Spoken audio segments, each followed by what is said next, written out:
Welcome to another Bellows Blades knife review. Today we're going to be looking at something that I don't think I've done yet on the channel, which is a neck knife. Specifically, the model that we're looking at today is the Cold Steel Secret Edge.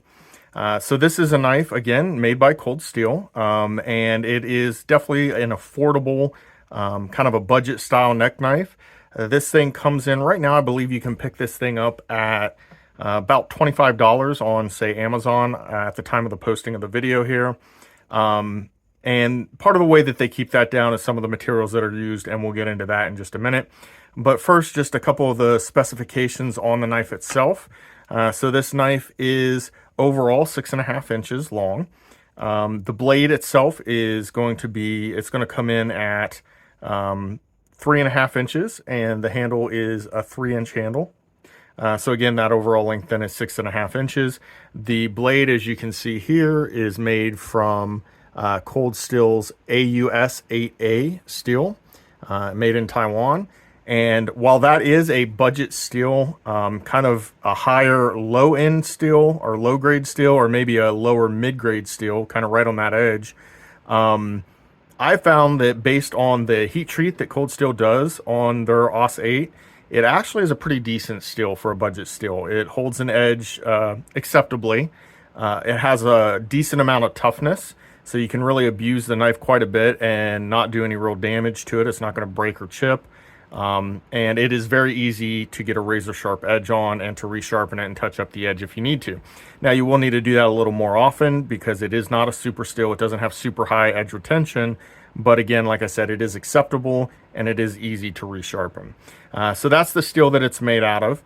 The knife itself is fairly light. It comes in at 2.4 ounces. With the sheath, it comes in at only 3.2 ounces. So overall, the whole package is fairly light. The handle material is what Cold Steel calls their GrivX, which is basically it's kind of like a plastic style handle. It does have some checkering molded into the plastic. And when I say plastic, it doesn't feel like a cheap plastic. It's a good quality plastic, but it still does come across as plastic. It's not G10, but it's a little bit closer to a G10 feel than what you would expect when I just use the term plastic. Overall, it comes in extremely sharp with a very fine point. That point is extremely, extremely sharp. The knife comes in razor sharp from Cold Steel, and like I said, you can polish that edge and get it sharper. This one I've not done that to, but it's easy to do. It does have a little bit of jimping on the spine here. However, the jimping the grooves are large enough and spaced out enough that it really doesn't do that much good. It doesn't give you a lot of additional traction on the spine of that knife. So I don't think that actually is a very beneficial feature.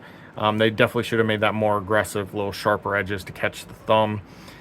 They do have holes that go all the way through the handle scales and the tang. These do give you a little additional purchase as you're holding the knife.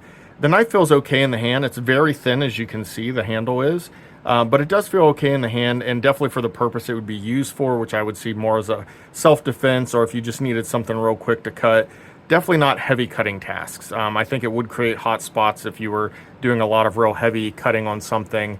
It would start to rub and create some hot spots. But overall, it does come with a Securex sheath, and the sheath also comes with a beaded chain, so that if you want to hang this from your neck and live up to that term neck knife, you can do that.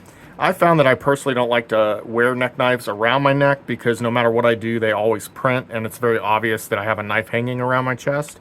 Just my preference, I tend not to wear them that way. But if you want to, you can. This thing is small enough and light enough you can kind of throw it in a back pocket or a side pocket, which is often what I end up doing when I carry it. And it is just a nice light little knife. It can withstand a decent amount of abuse. And overall, guys, really for a budget category in the neck knife world, it's not a bad neck knife. So if you're looking at just trying out a neck knife, this is, like I said, you can pick one up right now, I believe, for about $25 on Amazon. It's not a bad option just for kind of getting into that style of knife and checking it out and seeing what you think. But I would recommend it. I think that it's a decent knife for the price, definitely for the price point, and overall, like I said, pretty decent knife. So I think you guys could definitely check this one out if it's something you're looking to get into as neck knives. It's a good entrance into that world, and I think you'll be pleased with it overall, knowing basically what you're getting for the price point. So if you guys do enjoy any of my videos, I would ask that you go ahead and hit like and subscribe. That lets me know that people are actually watching these things and it's worth my time to post them. And I appreciate all those of you who have already done that. And we will catch you next time on the channel.